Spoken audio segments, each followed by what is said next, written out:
Kunming. Kunming is just above Burma. Yeah. And so, central southern part of, like the tip of Texas, like San Antonio. Yeah. For the U.S. So we're in Kunming. I'm giving a speech to 1,000 or 2,000 people for 5 or 6 hours through my interpreter.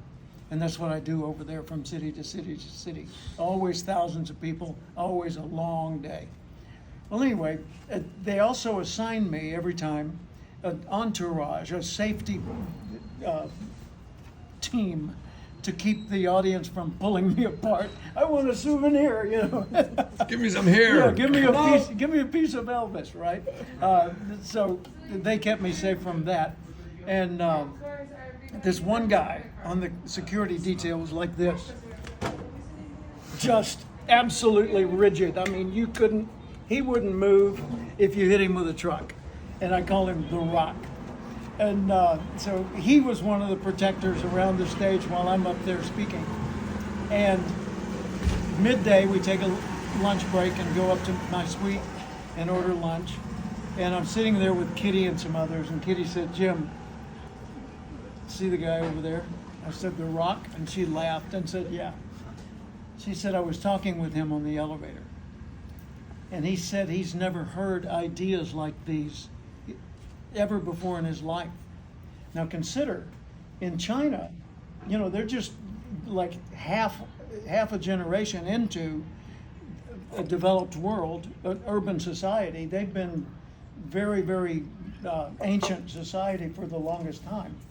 And so modern practices are foreign to them. Well, I was not talking just about how to lead, how to sell, how to communicate. I was talking about how to live a meaningful and satisfying life. Well, that nobody had ever talked to him about. And I was taking a little bit of a risk even talking about it as an outsider. So the Rock had told her, wow, this touched him very deeply.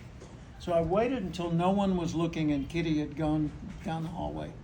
And I walked over to him and I said, "Excuse me." And he faced me, at attention.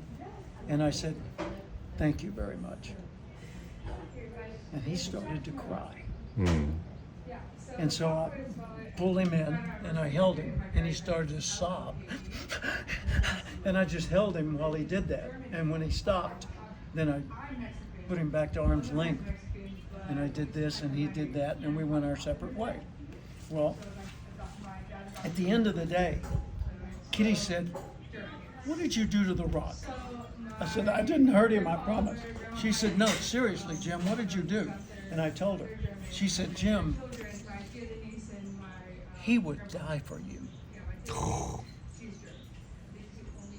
I said, "Oh my God, what a responsibility."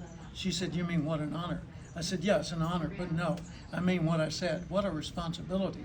If I'm touching people that profoundly, if you and I, through our training, are touching people that deeply, that profoundly, we have a sincere duty, a very serious obligation to make sure we're doing the right thing and doing something that works and works in their culture. Because we could lead them because of our persuasion, we could lead them in a direction that would do them great harm. So what a wonderful gift and what a heavy responsibility we have to do what we do. Absolutely. Yeah. Another great story.